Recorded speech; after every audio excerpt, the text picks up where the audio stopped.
ನಮಸ್ಕಾರ, ನಾನ್ ಶರ್ಮಿತಾ ಶೆಟ್ಟಿ. ಹಿಂದಿ ದಿವಸ್ ಆಚರಣೆ ಪರ ವಿರೋಧ, ಆಚರಣೆ ಬೇಡ ಅಂದ್ರು ಎಚ್ಡಿಕೆ. ಸರ್ಕಾರ ಮಾಡುತ್ತಾ ಆಚರಣೆ, ಸೆರಗಿನ ಕೆಂಡವಾದ ಹಿಂದಿ ದಿವಸ್. ಇದು ಹಿಂದಿ ದಿವಸ್ ಸಮರದ ಸ್ಟೋರಿ.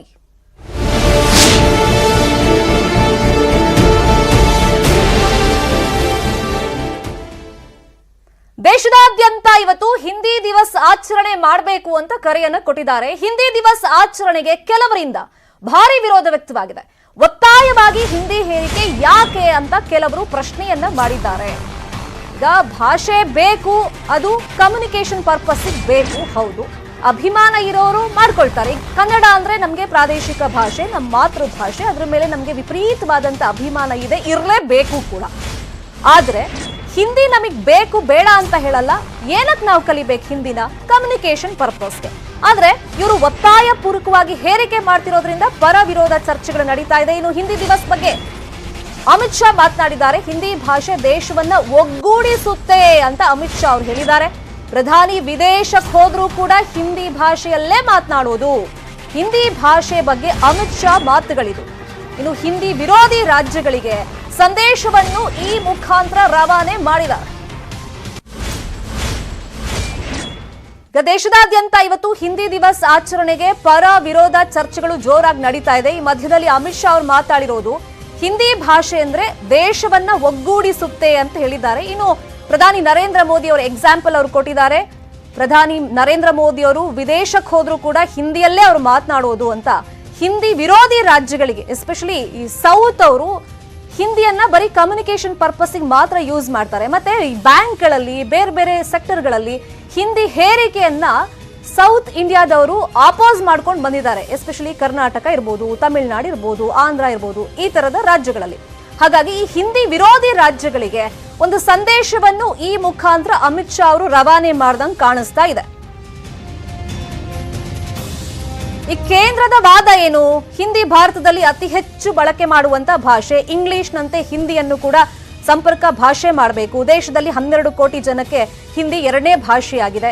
ಎಲ್ಲರೂ ಮಾತನಾಡಬೇಕು ಅನ್ನೋ ರೀತಿಯಲ್ಲಿ ಹೇರಿಕೆ ಮಾಡಕ್ ಹೊರಟಿದ್ಯಾ ಹಾಗಾದ್ರೆ?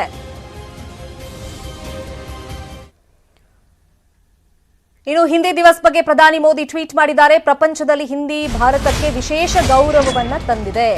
ಹಿಂದಿ ಭಾಷೆಗೆ ಸರಳತೆ, ಸ್ವಾಭಾವಿಕತೆ, ಸೂಕ್ಷ್ಮತೆ ಇದೆ ಅಂತ ಹೇಳಿದ್ದಾರೆ. ಅಫ್ಕೋರ್ಸ್ ಯಾವುದೇ ಭಾಷೆ ನಾವು ತಗೊಂಡ್ರು ಕೂಡ ಆ ಭಾಷೆಗೊಂದು ಸರಳತೆ ಅಂತ ಇರುತ್ತೆ, ವಿಶೇಷ ಗೌರವವನ್ನ. ಕನ್ನಡ ಅಂತ ನಾವು ತಗೊಂಡ್ರೆ ಈ ನೆಲದಲ್ಲಿ ಕನ್ನಡಕ್ಕೆ ವಿಶೇಷವಾದ ಗೌರವ, ಸ್ಥಾನಮಾನ, ಸ್ವಾಭಾವಿಕತೆ ಇದೆ, ಸರಳತೆ ಇದೆ, ಸೂಕ್ಷ್ಮತೆ ಇದೆ. ಅದೇ ರೀತಿ ಹಿಂದಿ ಭಾಷೆಗೂ ಇದೆ ಅಂತ ನರೇಂದ್ರ ಮೋದಿ ಅವರು ಟ್ವೀಟ್ ಮಾಡಿದ್ದಾರೆ. ಹಿಂದಿ ಭಾಷೆ ಯಾವಾಗ್ಲೂ ಎಲ್ಲರನ್ನೂ ಆಕರ್ಷಣೆ ಮಾಡುತ್ತೆ. ಹಿಂದಿ ಸಬಲೀಕರಣಕ್ಕೆ ದಣಿವರಿಯದೆ ಸಾಕಷ್ಟು ಜನ ಕೊಡುಗೆ ನೀಡಿದ್ದಾರೆ. ಕೊಡುಗೆ ನೀಡಿರುವಂತ ಎಲ್ರಿಗೂ ನನ್ನ ಹೃತ್ಪೂರ್ವಕ ಶುಭಾಶಯಗಳು ಅಂತ ನರೇಂದ್ರ ಮೋದಿ ಅವರು ಟ್ವೀಟ್ ಮಾಡಿದ್ದಾರೆ. ಈಗ ಹಿಂದಿ ಭಾಷೆ ಭಾರತಕ್ಕೆ ವಿಶೇಷವಾದಂತ ಗೌರವ ತಂದಿದೆ. ಹಿಂದಿ ಭಾಷೆಗೆ ಸರಳತೆ ಇದೆ, ಸ್ವಾಭಾವಿಕತೆ ಇದೆ, ಸೂಕ್ಷ್ಮತೆ ಇದೆ. ಹಿಂದಿ ಭಾಷೆ ಯಾವಾಗ್ಲೂ ಎಲ್ಲರನ್ನೂ ಆಕರ್ಷಣೆ ಮಾಡುತ್ತೆ. ಇನ್ನು ಹಿಂದಿ ಸಬಲೀಕರಣಕ್ಕೆ ದಣಿವರಿಯದೆ ದುಡಿದಿದಾರಲ್ಲ, ಕೊಡುಗೆ ಕೊಟ್ಟಿದಾರಲ್ಲ, ಅವರೆಲ್ಲರಿಗೂ ನನ್ನ ಹೃತ್ಪೂರ್ವಕವಾದಂತ ಶುಭಾಶಯಗಳು ಅಂತ ವಿಶ್ ಮಾಡಿದ್ದಾರೆ.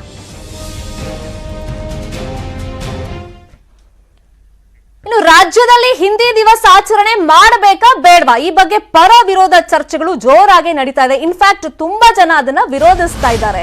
ಅದರಲ್ಲಿ ಮುಂಚೂಣಿಯಲ್ಲಿ ನಿಂತಿರೋರು ಮಾಜಿ ಸಿಎಂ ಎಚ್.ಡಿ. ಕುಮಾರಸ್ವಾಮಿ ಅವರು. ಹಿಂದಿ ಹೇರಿಕೆ ವಿರುದ್ಧ ಎಚ್ಡಿಕೆ ಕಿಡಿಕಾರಿದ್ದಾರೆ. ಹಿಂದಿಯೇತರ ರಾಜ್ಯಗಳ ಮೇಲೆ ಹೇರಿಕೆ ಯಾಕೆ ಮಾಡ್ತಾ ಇದ್ದೀರಾ, ಬಲವಂತವಾಗಿ ಹಿಂದಿ ಹೇರಿಕೆ ಯಾಕೆ ಅಂತ ಪ್ರಶ್ನೆ ಮಾಡಿದ್ದಾರೆ. ಇನ್ಫ್ಯಾಕ್ಟ್ ಹಿಂದಿ ಹೇರಿಕೆ ವಿರೋಧಿಸಿ ಸಿಎಂ ಬಸವರಾಜ ಬೊಮ್ಮಾಯಿಗೆ ಕುಮಾರಸ್ವಾಮಿ ಅವರು ಒಂದು ಲೆಟರ್ ಕೂಡ ಮೊನ್ನೆ ಬರೆದಿದ್ರು. ಅದು ದೊಡ್ಡ ಮಟ್ಟದಲ್ಲಿ ಚರ್ಚೆಯಾಗಿತ್ತು, ಸುದ್ದಿಯಾಗಿತ್ತು. ರಾಜ್ಯದ ಜನರ ತೆರಿಗೆ ದುಡ್ಡಲ್ಲಿ ನೀವು ಹಿಂದಿ ದಿವಸ್ ಆಚರಣೆ ಮಾಡಬೇಡಿ ಅಂತ ಆ ಪತ್ರದಲ್ಲಿ ಅವರು ಆಕ್ರೋಶವನ್ನ ವ್ಯಕ್ತಪಡಿಸಿದ್ರು. ಇನ್ನು ಇವತ್ತು ಬೆಂಗಳೂರಲ್ಲಿ ಜೆಡಿಎಸ್ ಇಂದ ಬೃಹತ್ ಮಟ್ಟದಲ್ಲಿ ಪ್ರತಿಭಟನೆ ಕೂಡ ನಡೆಯುತ್ತೆ. ಬೆಳಗ್ಗೆ 11 ಗಂಟೆಗೆ ವಿಧಾನಸೌಧದ ಗಾಂಧಿ ಪ್ರತಿಮೆ ಬಳಿಯಲ್ಲಿ ಧರಣಿ ಕೂತ್ಕೊಳ್ತಾರೆ ಜೆಡಿಎಸ್ ಅವರು. ಮಧ್ಯಾಹ್ನ 3 ಗಂಟೆಗೆ ಬೆಂಗಳೂರಿನ ಕಚೇರಿಯಲ್ಲೂ ಪ್ರತಿಭಟನೆಯನ್ನ ಮಾಡ್ತಾರೆ. ಈಗ ಎಚ್ಡಿಕೆ ಅವರ ಆಕ್ಷೇಪ ಏನು? ಪ್ರಾದೇಶಿಕ ಅಸಮಾನತೆ, ನೀವಿಲ್ಲಿ ಹಿಂದಿ ಹೇರಿಕೆಯನ್ನ ಬಲವಂತವಾಗಿ ಯಾಕೆ ನಮ್ಮ ಮೇಲೆ ಹಾಕ್ತಾ ಇದ್ದೀರಾ? ಇನ್ನು ಜನರ ತೆರಿಗೆ ದುಡ್ಡಲ್ಲಿ ನೀವು ಹಿಂದಿ ದಿವಸನ್ನ ಕರ್ನಾಟಕದಲ್ಲಿ ಆಚರಣೆ ಮಾಡಕ್ ನಾವು ಬಿಡಲ್ಲ.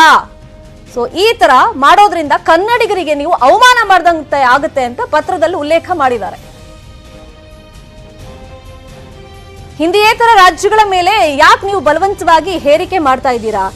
ನೀವು ಮಾಡ್ಕೋಬೇಕಾ ಹಿಂದಿ ದಿವಸ್, ನೀವು ಮಾಡ್ಕೊಳ್ಳಿ. ಆದ್ರೆ ಬೇರೆ ರಾಜ್ಯಗಳ ಮೇಲೆ ಅಂದ್ರೆ ಕರ್ನಾಟಕದ ಮೇಲೆ ನೀವು ಯಾಕೆ ಪ್ರಾದೇಶಿಕ ಅಸಮಾನತೆಯನ್ನ ಇಲ್ಲಿ ಬಿಂಬಿಸ್ತಾ ಇದ್ದೀರಾ, ಬಲವಂತವಾಗಿ ನಮ್ಮ ಮೇಲೆ ಯಾಕೆ ಹಿಂದಿ ಹೇರಿಕೆ ಮಾಡ್ತಾ ಇದ್ದೀರಾ ಅಂತ ಎಚ್ಚರಿಕೆ ಆಕ್ರೋಶ ವ್ಯಕ್ತಪಡಿಸಿದ್ದಾರೆ.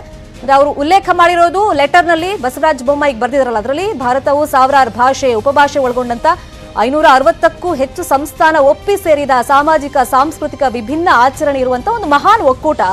ನೀವು ಒತ್ತಾಯ ಪೂರ್ವಕವಾಗಿ ಇಲ್ಲಿ ಹಿಂದಿಯನ್ನ ಹೇರಿಕೆ ಮಾಡೋದಿರ್ಲಿ ಅಥವಾ ನೀವು ಈ ದಿವಸವನ್ನ ಆಚರಣೆ ಮಾಡಬೇಕು ಅಂತ ಹೇಳಿ ಒತ್ತಾಯ ಮಾಡಬೇಡಿ, ಇದು ಕನ್ನಡಿಗರಿಗೆ ಮಾಡುವಂತ ಅವಮಾನ ಅಂತ ಹೇಳಿದ್ದಾರೆ.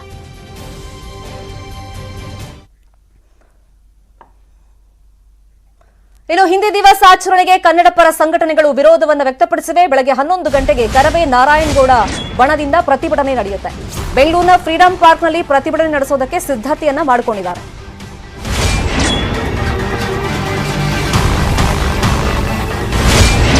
ಹನ್ನೊಂದು ಗಂಟೆಗೆ ಕರವೇ ನಾರಾಯಣಗೌಡ ಬಣದಿಂದ ಪ್ರತಿಭಟನೆಯಾದರೆ ಮಧ್ಯಾಹ್ನ 12ವರೆಗೆ ವಾಟಾಳ್ ನಾಗರಾಜ್ ಅವರು ಪ್ರತಿಭಟನೆಯನ್ನ ಮಾಡ್ತಾರೆ ಮೈಸೂರು ಬ್ಯಾಂಕ್ ಸರ್ಕಲ್ನಲ್ಲಿ. ಕೆಲ ಕನ್ನಡ ಪರ ಸಂಘಟನೆಗಳಿಂದ ವಾಟಾಳ್ ನಾಗರಾಜ್ಗೆ ಬೆಂಬಲ ವ್ಯಕ್ತವಾಗುತ್ತೆ ಅನ್ನೋ ಇನ್ಫಾರ್ಮೇಶನ್ ಕೂಡ ಸಿಕ್ಕಿದೆ.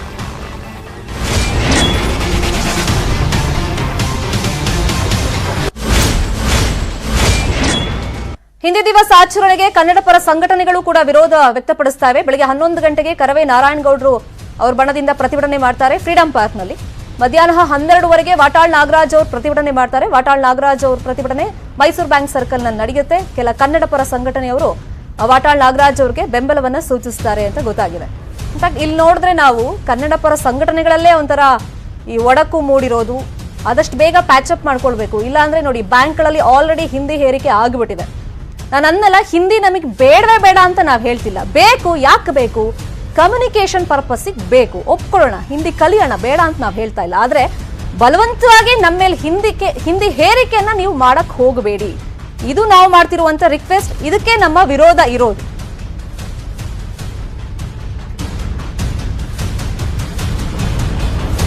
ಹಿಂದಿ ಕಡ್ಡಾಯಕ್ಕೆ ವಿರೋಧ ಯಾಕೆ ಅಂದ್ರೆ ರಾಜ್ಯದ ಬಹುತೇಕ ಬ್ಯಾಂಕ್ಗಳು ಈಗ ಹಿಂದಿಯಲ್ಲಿ ಅರ್ಜಿ ಕೊಡ್ತಾರೆ. ಈಗ ಹಳ್ಳಿಯವರು ಏನು ಮಾಡಬೇಕು? ಹಿಂದಿ ಓದಕ್ ಬರಲ್ಲ ಅಥವಾ ಅರ್ಜಿಯನ್ನ ಫಿಲಪ್ ಮಾಡಕ್ ಬರಲ್ಲ, ಕನ್ನಡ ಮಾಯ ಆಗ್ಬಿಟ್ಟಿದೆ. ಬ್ಯಾಂಕ್ ನೇಮಕಾತಿಯಲ್ಲೂ ಅಷ್ಟೇ ನೀವು ನೋಡಿ, ಹಿಂದಿ ಕಡ್ಡಾಯವಾಗಿ ಬರಬೇಕು, ಹಿಂದಿ ಬಲ್ಲವರಿಗೆ ಮಾತ್ರ ಪ್ರಾಶಸ್ತ್ಯ ಇರೋದು. ಇನ್ನು ಹಿಂದಿ ಪ್ರಚಾರ ಇರಲಿ, ಹಿಂದಿ ಹೇರಿಕೆ ಬೇಡ ಅನ್ನೋದು ವಾದ. ಪ್ರಚಾರ ನೀವು ಮಾಡ್ಕೊಳ್ಳಿ, ನಾವು ಬೇಡ ಅಂತ ಹೇಳಲ್ಲ, ಕಲೀರಿ ಕಮ್ಯುನಿಕೇಶನ್ ಪರ್ಪಸ್ಗೆ. ಆದ್ರೆ ಬಲವಂತವಾಗಿ ಹೇರಿಕೆ ಮಾಡೋದು ಬೇಡ. ಈಗ ಹಿಂದಿ ದಿವಸ ಆಚರಣೆ ಹೇಗೆ ಮಾಡ್ತಿದ್ದಾರೆ ಅಂದ್ರೆ, ಹಿಂದಿ ದಿವಸ ಹೆಸರಲ್ಲಿ ಗೌರವ ಪುರಸ್ಕಾರ ಪ್ರದಾನ ಮಾಡ್ತಾ ಇದ್ದಾರೆ.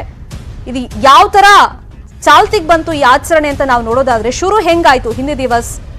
ಬೋಹರ್ ರಾಜೇಂದ್ರ ಸಿಂಹ ಸ್ಮರಣಾರ್ಥ ಈ ಆಚರಣೆಯನ್ನ ಮಾಡ್ತಿರೋದು. ಅವರ 50ನೇ ಹುಟ್ಟುಹಬ್ಬವಾದ ಸೆಪ್ಟೆಂಬರ್ 14ನೇ ತಾರೀಕು 1949ಕ್ಕೆ ಈ ಆಚರಣೆಗೆ ಬಂತು. ಇನ್ನು ಆಡಳಿತ ಭಾಷೆಯಾಗಿ ಹಿಂದಿ ಘೋಷಣೆ ಮಾಡಿದ್ರು. ನೆಹರು ಪ್ರಧಾನಿಯಾಗಿದ್ದಾಗ ಆಡಳಿತ ಭಾಷೆ ಅಂತ ಮಾಡಿದ್ರು.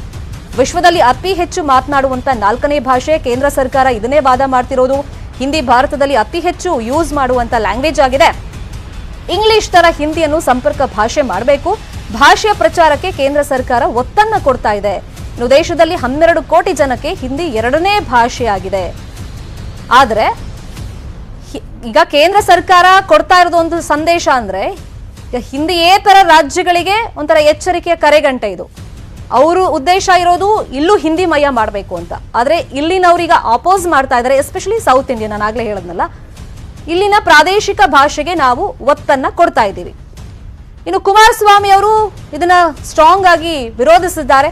ಮೊನ್ನೆ ಅವರು ಇನ್ಫ್ಯಾಕ್ಟ್ ಸಿಎಂ ಬಸವರಾಜ ಬೊಮ್ಮಾಯಿಗೆ ಒಂದು ಪತ್ರವನ್ನು ಬರೆದಿದ್ದಾರೆ. ನೀವು ಕನ್ನಡಿಗರಿಗೆ ಮಾಡಿದಂತ ಅವಮಾನ ಆಗುತ್ತಿದ್ದು, ಒತ್ತಾಯ ಪೂರ್ವಕವಾಗಿ ಹೇರಿಕೆ ಮಾಡಕ್ ಬರಬೇಡಿ, ರಾಜ್ಯದ ಜನತೆಯ ತೆರಿಗೆ ದುಡ್ಡಲ್ಲಿ ನೀವು ಹಿಂದಿ ದಿವಸ್ ಆಚರಣೆಯನ್ನ ದಯವಿಟ್ಟು ಮಾಡಬೇಡಿ ಅಂತ ರಿಕ್ವೆಸ್ಟ್ ಮಾಡಿದ್ದಾರೆ.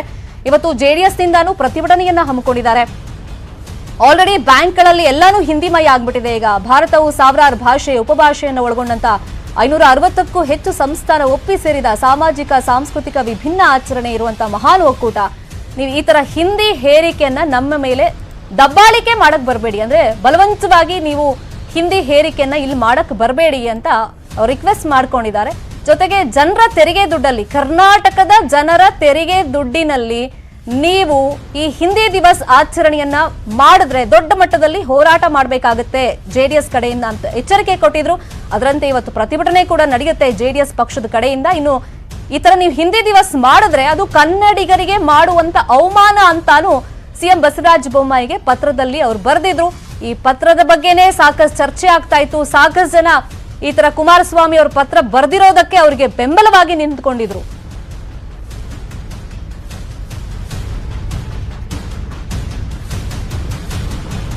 ರಾಷ್ಟ್ರೀಯ ಪಕ್ಷಗಳು ಹಿಂದಿನಿಂದಲೂ ಹಿಂದಿ ಭಾಷೆಯನ್ನ ದೇಶದ ಹಿಂದಿಯೇತರ ರಾಜ್ಯಗಳ ಮೇಲೆ ಹೇರುವಂತ ಪ್ರಯತ್ನಗಳನ್ನು ಮಾಡ್ತಾ ಬಂದಿದೆ. ಈ ನಿಲುವನ್ನ ಪ್ರಾದೇಶಿಕ ಪಕ್ಷವಾದಂತ ಜಾತ್ಯತೀತ ಜನತಾದಳ ಅಂದ್ರೆ ಜೆಡಿಎಸ್ ಬಲವಾಗಿ ಅಪೋಸ್ ಮಾಡುತ್ತೆ. ಬಲವಂತವಾಗಿ ಯಾವುದೇ ಒಂದು ಭಾಷೆಯನ್ನ ಹೇರಿಕೆ ಮಾಡೋದು ಪ್ರಾದೇಶಿಕ ಅಸಮಾನತೆಯ ಸಂಕೇತ ಅನ್ನೋದು ಕುಮಾರಸ್ವಾಮಿ ಅವರ ವಾದ.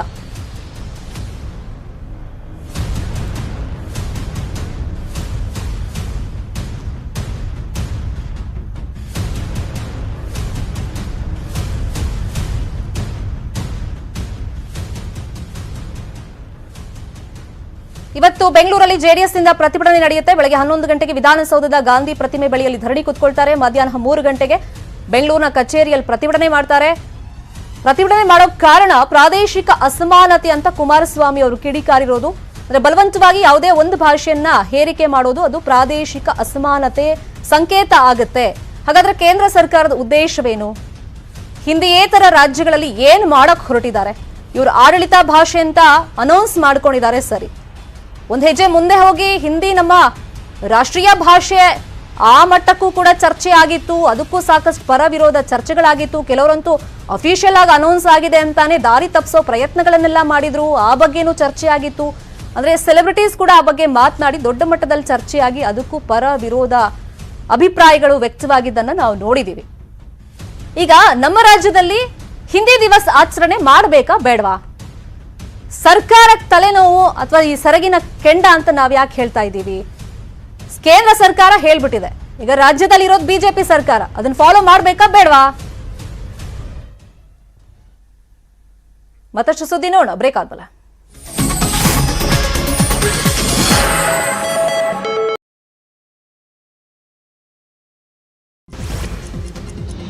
ಸಿಲಿಕಾನ್ ಸಿಟಿ ಬೆಂಗಳೂರಲ್ಲಿ ಆಪರೇಷನ್ ಬುಲ್ಡೋಸರ್ ಶುರುವಾಗಿದೆ. ಶಾಂತಿನಿಕೇತನ ಲೇಔಟ್ನಲ್ಲಿ ಒತ್ತುವರಿ ತೆರವು ಕಾರ್ಯ ನಡೀತಾ ಇದೆ. 10 ಮೀಟರ್ನಷ್ಟಿದ್ದಂಥ ರಾಜಕಾಲುವೆಯಲ್ಲಿ 8 ಮೀಟರ್ನಷ್ಟು ಒತ್ತುವರಿಯಾಗಿದೆ. ಆದ್ದರಿಂದ ಶಾಂತಿನಿಕೇತನ ಲೇಔಟ್ನ 7 ಕಟ್ಟಡಗಳ ತೆರವು ಕಾರ್ಯ ನಡೀತಾ ಇದೆ. ಪೊಲೀಸ್ ಭದ್ರತೆಯಲ್ಲಿ ಅಧಿಕಾರಿಗಳು ತೆರವು ಕಾರ್ಯವನ್ನು ನಡೆಸ್ತಾ ಇದ್ದಾರೆ. ಮಾರತಹಳ್ಳಿ ಬಳಿ ಇರುವಂತಹ ಕುಂದಲಹಳ್ಳಿ ಗೇಟ್ ಬಳಿಯೂ ಕೂಡ ತೆರವು ಕಾರ್ಯ ನಡೀತಾ ಇದೆ. ಕುಂದಲಹಳ್ಳಿ ಬಳಿ ಇರುವಂತಹ ಸ್ಪೈಸಿ ಗಾರ್ಡನ್ ಬಳಿ ತೆರವು ಕಾರ್ಯ ನಡೀತಾ ಇದೆ. ಮಾರ್ಷಲ್ಗಳು ಭದ್ರತೆ ಮಧ್ಯೆ ಕಾರ್ಯಾಚರಣೆ ನಡೀತಾ ಇದೆ. ಒತ್ತುವರಿ ತೆರವು ಬಗ್ಗೆ ಅಧಿವೇಶನದಲ್ಲಿ ಬಿಜೆಪಿ ಶಾಸಕ ಅರವಿಂದ ಲಿಂಬಾವಳಿ ಮಾಹಿತಿಯನ್ನು ಕೊಟ್ಟರು. ಬೆಂಗಳೂರಿನಲ್ಲಿ ಒತ್ತುವರಿ ತೆರವು ಕಾರ್ಯ ಮಾಡ್ತಾ ಇದ್ದೇವೆ. ಲೋಕಾಯುಕ್ತರಿಗೆ ಮನವಿ ಮಾಡಿದ್ದಕ್ಕೆ ಬಾಗ್ಮನೆ ಟೆಕ್ ಪಾರ್ಕಿಗೆ ಲೋಕಾಯುಕ್ತ ಸಮಯ ಕೊಟ್ಟಿದೆ. ಆದ್ದರಿಂದ 3 ದಿನ ಬಳಿಕ ಸರ್ವೆ ಮಾಡ್ತೇವೆ ಅಂತ ಲಿಂಬಾವಳಿ ಹೇಳಿದ್ರು. ಇದೇ ವೇಳೆ ಐಟಿ ಕಂಪನಿಗಳು ಒತ್ತುವರಿ ಮಾಡಿವೆ ಅಂತ ಹೇಳಿದಂತ ಅಶೋಕ್ ಹೇಳಿಕೆ ಸುಳ್ಳು. ಅದು ಐಟಿ ಕಂಪನಿಗಳಲ್ಲ, ಬಿಲ್ಡರ್ಸ್ಗಳು ಒತ್ತುವರಿ ಮಾಡಿರೋದು ಅಂತ ಕರೆಕ್ಟಾಗಿ ಹೇಳಿದ್ರು ಲಿಂಬಾವಳಿ. ಕೊಟ್ಟಿರೋದು ಲೋಕಾಯುಕ್ತ. ಅವರು ಲೋಕಾಯುಕ್ತಕ್ಕೆ ಬೆಳಗ್ಗೆ ಅಪ್ರೋಚ್ ಆಗಿದ್ದರು. ಲೋಕಾಯುಕ್ತ ಅವರಿಗೆ 3 ದಿನ ಅವಕಾಶ ಕೊಟ್ಟು ಇಡೀ ಭಾಗದ ಸರ್ವೆ ಮಾಡಿ ಅಂತ ಹೇಳಿದರು. ನಮ್ಮ ಹತ್ರ ಸರ್ವೆ ಮಾಡಿರುವಂಥ ವರದಿಗಳು ಈಗಾಗಲೇ ಅಧಿಕಾರಿಗಳ ಹತ್ರ ಇದೆ. ಅದನ್ನು ಸಬ್ಮಿಟ್ ಮಾಡಿದ್ದಾರೆ. 3 ದಿನದ ನಂತರ ಆ ತೆರವು ಕಾರ್ಯವನ್ನು ಮುಂದುವರಿಸ್ತಾರೆ. ನಿನ್ನೆ ಕಂದಾಯ ಸಚಿವರು ತಮ್ಮ ರಿಯಾಕ್ಷನ್ ಕೊಡುವಂಥ ಸಂದರ್ಭದಲ್ಲಿ ITBT ಕಂಪ್ನಿಗಳು ಒತ್ತುವರಿ ಮಾಡಿದೆ ಅಂತ ಹೇಳಿದ್ದಾರೆ. ಅದು ತಪ್ಪು ಮಾಹಿತಿ. ITBT ಕಂಪನಿಗಳಿಗೆ ಕಟ್ಟಡ ಕಟ್ಟಿಕೊಟ್ಟಿರ್ತಕ್ಕಂಥ ಬಿಲ್ಡರ್ಸ್ ಮಾಡಿರ್ತಕ್ಕಂಥ ಇದು ದೋಷ. ಹಾಗಾಗಿ ಆ ಬಿಲ್ಡರ್ಸ್ಗಳಲ್ಲೂ ಕೂಡ ನಾನು ವಿನಂತಿ ಮಾಡಿಕೊಂಡಿದ್ದೇನೆ. ಕೆಲವರು ಈಗಾಗಲೇ ಬಿಟ್ಟುಕೊಟ್ಟಿದ್ದಾರೆ. ಇನ್ನು ಕೆಲವರು ಸರ್ವೆ ಮಾಡಿಸಿ ಇತ್ಯಾದಿ ಎಲ್ಲ ಹೇಳ್ತಾ ಇದ್ದಾರೆ. ಸರ್ವೆ ಕಾರ್ಯ ಈಗಾಗಲೇ ಮುಗಿದೋಗಿದೆ. ಆ ಮಾರ್ಕ್ ಮಾಡಿರ್ತಕ್ಕಂಥ ಜಾಗ ಬಿಡಿ ಅಂತ ವಿನಂತಿ ಮಾಡಿಕೊಳ್ತೇನೆ. ಇಲ್ಲದೇ ಇದ್ದರೆ ಅಧಿಕಾರಿಗಳು ನಿರ್ದಾಕ್ಷಿಣ್ಯ ಕ್ರಮವನ್ನು ಕೈಗೊಳ್ತಾರೆ. ಅದಕ್ಕೆ ಸಹಕಾರ.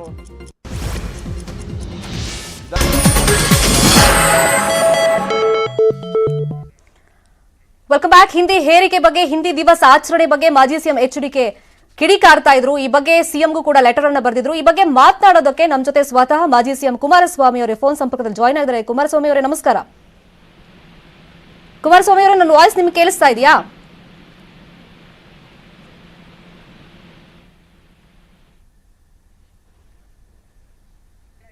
ಬಹುಶಃ ಸಂಪರ್ಕದಲ್ಲಿ ಸಮಸ್ಯೆ ಆಗಿದೆ ಅಂತ ಅನ್ಸುತ್ತೆ. ಮತ್ತೆ ಅವರನ್ನು ಕಾಂಟ್ಯಾಕ್ಟ್ ಮಾಡೋಣ, ಮಾತಾಡ್ಸೋಣ. ಹಿಂದಿ ಹೇರಿಕೆ ವಿರುದ್ಧ ಎಚ್ಚರಿಕೆ ಕಿಡಿಕಾರಿದ್ದಾರೆ. ಹಿಂದಿಯೇತರ ರಾಜ್ಯಗಳ ಮೇಲೆ ಹೇರಿಕೆ ಯಾಕೆ, ಬಲವಂತವಾಗಿ ಹಿಂದಿ ಹೇರಿಕೆ ಯಾಕೆ ಅಂತ ಪ್ರಶ್ನೆ ಮಾಡಿದ್ದಾರೆ. ಇವತ್ತು ಪ್ರತಿಭಟನೆ ಕೂಡ ಮಾಡ್ತಾರೆ. ಈ ಬಗ್ಗೆ ಮಾತನಾಡೋದಕ್ಕೆ ನಮ್ಮ ಜೊತೆ ಮಾಜಿ ಸಿಎಂ ಕುಮಾರಸ್ವಾಮಿ ಫೋನ್ ಸಂಪರ್ಕದಲ್ಲಿ ಜಾಯಿನ್ ಆಗಿದ್ದಾರೆ. ಕುಮಾರಸ್ವಾಮಿ ಅವರೇ ನಮಸ್ಕಾರ. ನಮಸ್ಕಾರಮ್ಮ.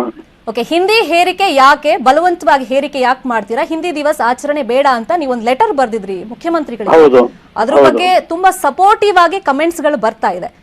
ಯಾಕೆ ಹಿಂದಿ ದಿವಸ ಆಚರಣೆ ಬೇಡ ನಿಮ್ ಪ್ರಕಾರ? ಇಲ್ಲಿ ಹಿಂದಿ ದಿವಸನ ಆಚರಣೆಯಿಂದ ಹಾ ಯಾರಿಗೆ ಲಾಭ ಅಂತಕ್ಕಂಥದ್ದು ನನ್ನ ಪ್ರಶ್ನೆ. ಇವತ್ತು ಹಾ ರಾಜ್ಯದಲ್ಲಿ ನೆರೆ ಹಾವಳಿಯ ಒಂದು ದೊಡ್ಡ ಮಟ್ಟದ ಅನಾಹುತಗಳಾಗಿದೆ. ಹ್ಮ್ ನಮ್ಮ ಒಂದು ಗಮನ ಇರಬೇಕಾಗಿರ್ತಕ್ಕಂಥದ್ದು, ಸರ್ಕಾರದ ಗಮನ ಇರಬೇಕಾದಂಥದ್ದು ಹ್ಮ್ ಇವತ್ತಿನ ಜನರ ಬದುಕಿನ ಒಂದು ಭವಿಷ್ಯ ಏನಾಗಿದೆ ಹ್ಮ್ ಅದ್ರ ಕಡೆ ಗಮನ ಇರ್ಬೇಕು, ಅದನ್ನ ಸರಿಪಡಿಸ್ಲಿಕ್ಕೆ.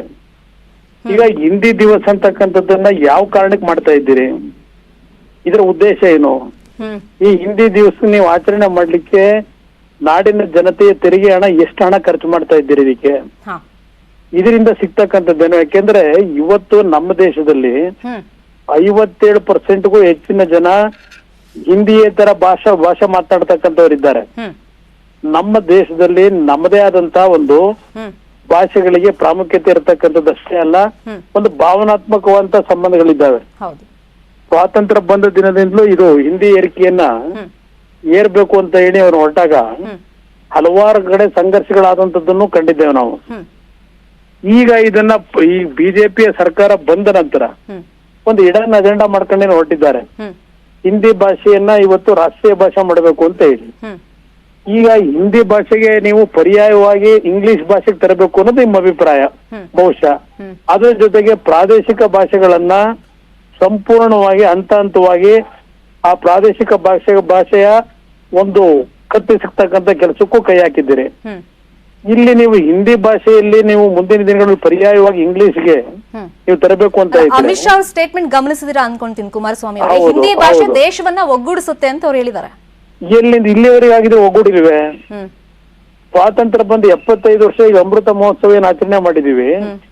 ಇವತ್ತು ಇಡೀ ದೇಶದ ಜನತೆ ಒಂದು ಭಾವೈಕ್ಯತೆ ಸೌಹಾರ್ದತೆಯಲ್ಲಿ ನಾವು ಬದುಕ್ತಾ ಇದ್ದೇವೆ. ಹ್ಮ್ ಹಿಂದಿ ಭಾಷೆಯ ಒಂದು ಒಗ್ಗೂಡುವಿಕೆಯಿಂದ ದೇಶ ಒಗ್ಗೂಡಿಸೋ ಅವಶ್ಯಕತೆ ಇಲ್ಲ. ಹಿಂದಿ ಭಾಷೆ ಇದನ್ನ ಮಾಡಿದ ತಕ್ಷಣ ಹ್ಮ್ ಈಗಾಗಲೇ 75 ವರ್ಷದಿಂದ ಸೌಹಾರ್ದಯುತವಾಗಿ ಬದುಕಿದ್ದೇವೆ. ಹ್ಮ್ ಬೇರೆ ರಾಜ್ಯದವ್ರು ಬಂದು ಕರ್ನಾಟಕದಲ್ಲಿ ಕನ್ನಡ ಕಲಿದೇ ಇದ್ರು ಇವತ್ತು ಅವ್ರ ಜೀವನ ನಿರ್ವಹಣೆ ಮಾಡ್ತಾ ಇದ್ದಾರೆ. ಹ್ಮ್ ಅವ್ರಿಗೂ ಬದುಕು ಕೊಟ್ಟಿದ್ದೇವೆ. ಹ್ಮ್ ನಮ್ಮಲ್ಲಿರ್ತಕ್ಕಂಥವ್ರು ಮತ್ತಿನ್ಯಾವುದೋ ಭಾಷೆ ಮಾತನಾಡ್ತಕ್ಕಂಥವ್ರು ಇನ್ನೊಂದು ಭಾಗದಲ್ಲಿ ಹ್ಮ್. ಉದ್ಯೋಗ ಮಾಡ್ತಾ ಇದ್ದಾರೆ, ಬದುಕ್ತಾ ಇದ್ದಾರೆ. ಹ್ಮ್ ಈಗ ಅದರ ಸಮಸ್ಯೆ ಏನಾಗಿದೆ ಇವರಿಗೆ? ಹ್ಮ್ ದೇಶ ಒಗ್ಗೂಡಿಸ್ತಕ್ಕಂಥದ್ದಕ್ಕೆ ಹ್ಮ್ ಇವತ್ತು ಇದು ಪ್ರಮುಖ ಅಂತಕ್ಕಂತ ಹೇಳೋದಾದ್ರೆ ಹ್ಮ್. ಹಾಗೆ 75 ವರ್ಷದಿಂದ ದೇಶ ಒಗ್ಗೂಡಿಲ್ವೇ? ಹ್ಮ್ ಇದನ್ನ ಅವ್ರು ಹೇಳ್ಬೇಕಲ್ಲ. ಹ್ಮ್ ಅದರಿಂದ ಇಲ್ಲಿ ಇರ್ತಕ್ಕಂಥದ್ದು ದೇಶದ ಒಗ್ಗೂಡುವಿಕೆಗಿಂತ ಇವತ್ತು ಇವ್ರಿಗೆ ಬೇಕಾಗಿರ್ತಕ್ಕಂಥದ್ದು ಒಂದು ಚುನಾವಣಾ ಅಜೆಂಡಾ. ಓಕೆ, ಈ ದೇಶದಲ್ಲಿ ಒಂದು ಚರ್ಚೆ ಸಂಘರ್ಷ ಆಗ್ತಿರೋದು ಪ್ರಾರಂಭ ಕುಮಾರಸ್ವಾಮಿ ಅವರೇ, ಮಾಡ್ತಕ್ಕಂಥ ಈ ತರದೆಲ್ಲ ಸ್ಟೇಟ್ಮೆಂಟ್ ಕೊಡೋದು ಅಥವಾ ಹಿಂದಿ ದಿವಸ ಆಚರಣೆ ಅಂತ ಮಾಡ್ಬೇಕು ಅಂತೆಲ್ಲ ಹೇಳೋದು ನೋಡ್ತಾ ಇದ್ರೆ ಹಿಂದಿ ವಿರೋಧಿ ರಾಜ್ಯಗಳಿಗೆ ಒಂದು ಸಂದೇಶ ರವಾನೆ ಆಗಿದೆ ಅಂತ ಚರ್ಚೆ ಆಗ್ತಿದೆ. ನಿಮ್ಮ ಒಪಿನಿಯನ್ ಏನಿದೆ ಇದಕ್ಕೆ? ಇಲ್ಲ, ಅದ್ರಲ್ಲಿ ಯಾವುದೇ ಸಂಶಯ ಇಟ್ಕೋಬೇಡಿ. ಆದ್ರೆ ಒಂದು ಹ್ಮ್ ಹಿಂದಿಯೇತರ ಭಾಷೆಗಳ ವಿರೋಧಿಗಳು ಅನ್ನೋದಕ್ಕಿಂತ ಹೆಚ್ಚಾಗಿ ಹಾ ಸಂಘರ್ಷದ ಮುಖಾಂತರ ಹ್ಮ್ ಒಂದು ವರ್ಗವನ್ನ ಇವ್ರ ಜೊತೆಗೆ ಇಟ್ಕೋಬೇಕು ಅಂತಕ್ಕಂಥದ್ದು ಇವ್ರ ಮೂಲ ಉದ್ದೇಶ ಅಷ್ಟೇ. ಹ್ಮ್ ಹ್ಮ್ ದೇಶದಲ್ಲಿ ಸಾಮರಸ್ಯ ಭಾವೈಕ್ಯತೆ ತರಬೇಕು ಅನ್ನೋದಲ್ಲ ಇವರಲ್ಲಿ. ಹ್ಮ್ ಇವರಿಗೆ ಇಂಥ ಒಂದು ವಿಷಯಗಳನ್ನ ಇಟ್ಕೊಂಡು ಹ್ಮ್ ಇವ್ರದೇ ಆದಂತ ರೀತಿಯ ಒಂದು ಈಗ ಉತ್ತರ ಇಂಡಿಯಾಗ ಹೋದಾಗ ಹ್ಮ್ ಸ್ವಲ್ಪ ಹೆಚ್ಚಿನ ಒಂದು ಹಿಂದಿ ಭಾಷೆ ಮಾಡೋರು ಇದ್ದಾರೆ. ಹೌದು. ಆದ್ರೂ ಸಹ ಉತ್ತರ ಇಂಡಿಯಾದಲ್ಲೂ ಹ್ಮ್ ಬಿಹಾರಕ್ಕೆ ಹೋದಾಗ ಬಿಹಾರಿ ಲ್ಯಾಂಗ್ವೇಜ್ ಇದೆ, ಹೌದು ಒರಿಸ್ಸಾಗ ಹೋದ್ರೆ ಒರಿಯಾ ಲ್ಯಾಂಗ್ವೇಜ್ ಇದೆ. ಹೌದು ಹಿಂದಿನೇ ಎಲ್ಲದಕ್ಕೂ ಇಲ್ಲಿ ಪರ್ಯಾಯ ಅಲ್ಲ. ಇಲ್ಲಿ ಹೌದು ನಮ್ಮ ರಾಜ್ಯಗಳಲ್ಲಿ ನಮ್ಮ ಭಾಷೆ ನಮಗೆ ಇವತ್ತು ಪರ್ಯಾಯ ಇರ್ತಕ್ಕಂಥದ್ದು. ನಮ್ಮ ಭಾಷೆಗಳು ಬದುಕಬೇಕು. ಓಕೆ ನಮ್ಮ ಭಾಷೆಗೆ ಅದರದೇ ಆದಂತ ಹಿಂದಿನ ಐತಿಹಾಸಿಕವಾದಂತ ಒಂದು ಇತಿಹಾಸಗಳಿದೆ. ಹೌದು ಆ ಒಂದು ಇತಿಹಾಸವನ್ನ ಇವತ್ತು ತಿರುಗ್ತಕ್ಕಂಥ ಕೆಲಸ ಮಾಡಬಾರದು ಇವರು. Okay fine. Okay, thank U H D Kumaraswamy ಅವರೇ ನಮ್ಮ ಜೊತೆ ಜಾಯಿನ್ ಆಗಿದ್ದಕ್ಕೆ, ನಿಮ್ಮ ಒಪಿನಿಯನ್ ಶೇರ್ ಮಾಡಿದ್ದಕ್ಕೆ ಥ್ಯಾಂಕ್ ಯು. ಮತ್ತಷ್ಟು ಸುದ್ದಿ ನೋಡೋಣ ಬ್ರೇಕ್ ಆದ್ಮೇಲೆ.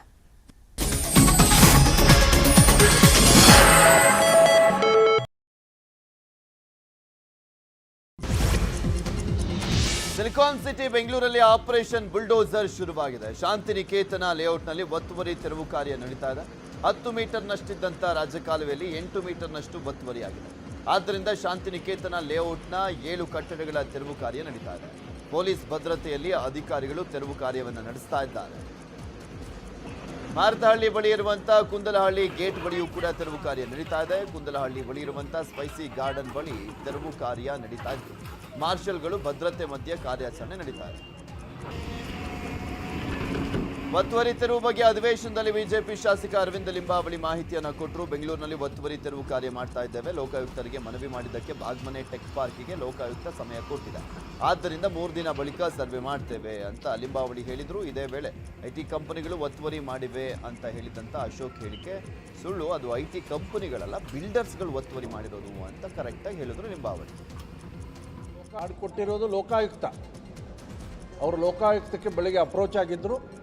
ಲೋಕಾಯುಕ್ತ ಅವರಿಗೆ 3 ದಿನ ಅವಕಾಶ ಕೊಟ್ಟು ಇಡೀ ಭಾಗದ ಸರ್ವೆ ಮಾಡಿ ಅಂತ ಹೇಳಿದರು. ನಮ್ಮ ಹತ್ರ ಸರ್ವೆ ಮಾಡಿರುವಂಥ ವರದಿಗಳು ಈಗಾಗಲೇ ಅಧಿಕಾರಿಗಳ ಹತ್ರ ಇದೆ, ಅದನ್ನು ಸಬ್ಮಿಟ್ ಮಾಡಿದ್ದಾರೆ.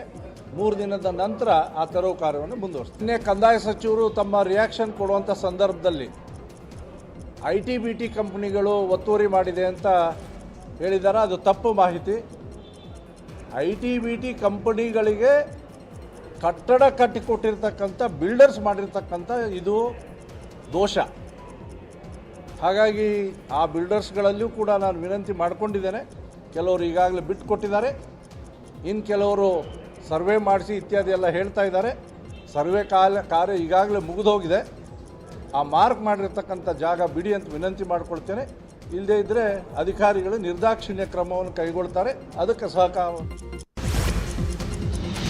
ವಿಧಾನಮಂಡಲ ಅಧಿವೇಶನದಲ್ಲೂ ಕೂಡ ಬೆಂಗಳೂರಿನ ಮಳೆ ಪ್ರವಾಹ ಹಾಗೂ ಒತ್ತುವರಿ ಬಗ್ಗೆ ಪ್ರಸ್ತಾಪ ಆಗಿದೆ. ರಾಜಕಾಲುವೆ ಅಭಿವೃದ್ಧಿ ಬಗ್ಗೆ ಕೃಷ್ಣ ಬೈರೇಗೌಡ ಪ್ರಶ್ನೆ ಮಾಡಿದ್ರು. ಬ್ರ್ಯಾಂಡ್ ಬೆಂಗಳೂರಿಗೂ ಧಕ್ಕೆ ಆಗ್ತಾ ಇದೆ ಅಂತ ಹೇಳಿದ್ರು. ಇದಕ್ಕೆ ಉತ್ತರಿಸಿದ ಸಿಎಂ ಬೊಮ್ಮಾಯಿ, ಇತ್ತೀಚೆಗೆ ಅತಿ ಹೆಚ್ಚು ಮಳೆಯಾಗಿದ್ದಂಥ ಹಿನ್ನೆಲೆಯಲ್ಲಿ ಸಮಸ್ಯೆ ಆಗಿದೆ. ರಾಜಕಾಲುವೆ ಸಮಸ್ಯೆ ಬಗೆಹರಿಸಲಿಕ್ಕೆ 1,500 ಕೋಟಿ ಹಣ ಬಿಡುಗಡೆ ಆಗಿದೆ. ಒತ್ತುವರಿ ತೆರವು ಮಾಡಿ ರಾಜಕಾಲುವೆ ನಿರ್ಮಾಣ ಮಾಡಬೇಕಾಗಿದೆ ಅಂತ ಹೇಳಿದ್ರು.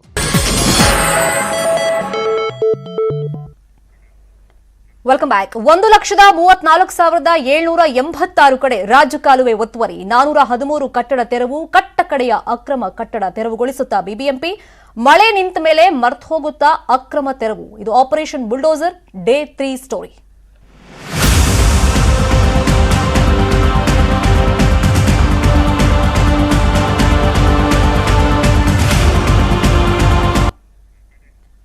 ಬೆಂಗಳೂರಲ್ಲಿ ಇವತ್ತು ಇರುತ್ತೆ ಆಪರೇಷನ್ ಬುಲ್ಡೋಸರ್. 2 ದಿನಗಳಿಂದ ನಡೀತಿರುವಂತಹ ಒತ್ತುವರಿ ತೆರವು ಇವತ್ತು ಕೂಡ ಕಂಟಿನ್ಯೂ ಆಗುತ್ತೆ. 2 ದಿನಗಳಲ್ಲಿ ಬಿಬಿಎಂಪಿ ಮಾಡಿರುವಂತ ಒತ್ತುವರಿ ತೆರವೆಷ್ಟು? ಹಾಗಾದ್ರೆ ಇವರು ನೆಪ ಮಾತ್ರಕ್ಕೆ ಮಾಡ್ತಾ ಇದ್ದಾರಾ ಅಥವಾ ನಿಜಕ್ಕೂ ಒತ್ತುವರಿ ತೆರವು ಆಗ್ತಾ ಇದೆಯಾ? 2 ದಿನದಲ್ಲಿ ಎಷ್ಟು ಕಾರ್ಯಾಚರಣೆ ಮಾಡಿದ್ದಾರೆ? ಇವತ್ತು ಕಂಟಿನ್ಯೂ ಆಗುತ್ತೆ. ಎಲ್ಲೆಲ್ಲಿ ಮಾಡ್ತಾರೆ? 2016ರ ಸರ್ವೆಯಲ್ಲಿ ತೆರವಿಗೆ ಗುರುತಿಸಿದ್ರಲ್ಲ ರಾಜಕಾಲುವೆಗಳು, ಅದು ಎಷ್ಟು ಲೆಕ್ಕ? ಹಾಗಾದ್ರೆ ಒತ್ತುವರಿ ಕ್ಲಿಯರ್ಗೆ ನಿಗದಿಯಾಗಿದ್ದ ಕಟ್ಟಡಗಳ ಸಂಖ್ಯೆ ಎಷ್ಟು? ನ್ಯೂಸ್ 18 ಕನ್ನಡದಲ್ಲಿ ಬುಲ್ಡೋಸರ್ ಆಪರೇಷನ್ನ ಲೆಕ್ಕವನ್ನ ನಿಮ್ಮ ಮುಂದೆ ನಾವಿಡ್ತೀವಿ. 2016ರ ವರದಿ ಪ್ರಕಾರ 1,34,786 ಕಟ್ಟಡಗಳು ಅಕ್ರಮ ನಿರ್ಮಾಣ ಆಗಿದೆ ಅಂತ ಲೆಕ್ಕ ಇದೆ.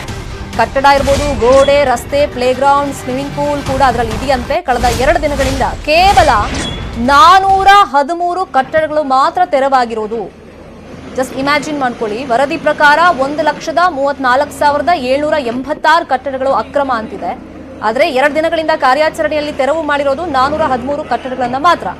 1,34,373 ಅಕ್ರಮ ಕಟ್ಟಡಗಳ ತೆರವು ಮಾಡೋದು ಇನ್ನೂ ಕೂಡ ಬಾಕಿ ಉಳ್ಕೊಂಡಿದೆ. ದೊಡ್ಡ ದೊಡ್ಡ ಕಟ್ಟಡಗಳು, ಅಪಾರ್ಟ್ಮೆಂಟ್ಗಳು ಕೂಡ ತೆರವಾಗಬೇಕು, ಬಾಕಿ ಉಳ್ಕೊಂಡಿದೆ. ನ್ಯೂಸ್ 18 ಕನ್ನಡಕ್ಕೆ ಬಿಬಿಎಂಪಿ SWD ಮೂಲಗಳಿಂದ ಈ ಮಾಹಿತಿ ಲಭ್ಯವಾಗಿರೋದು. ಅಂದ್ರೆ ಒಳಚರಂಡಿ, ರಾಜಕಾಲುವೆ ನೀರು ನಿರ್ವಹಣೆ ವ್ಯವಸ್ಥೆ ಮತ್ತೆ ಅಧಿಕಾರಿಗಳಿಂದನೇ ಈ ಬಗ್ಗೆ ಮಾಹಿತಿ ಲಭ್ಯವಾಗಿರೋದು.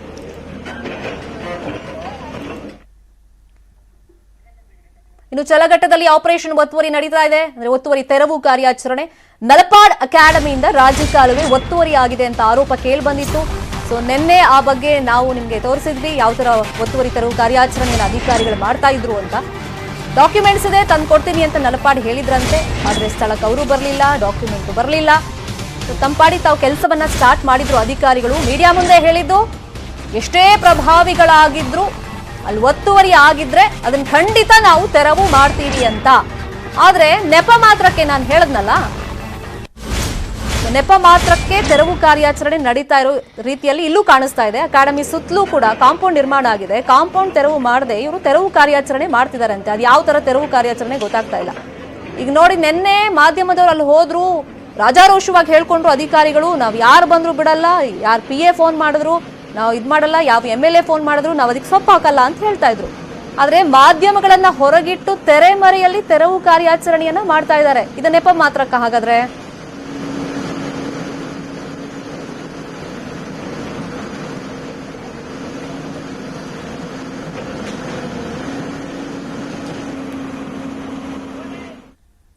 ಇವಿಷ್ಟು ಸದ್ಯದ news updates. Notary news 18 Kannada. ಜಾಲ ನಮ್ಮದು, ಬಲ ನಿಮ್ಮದು.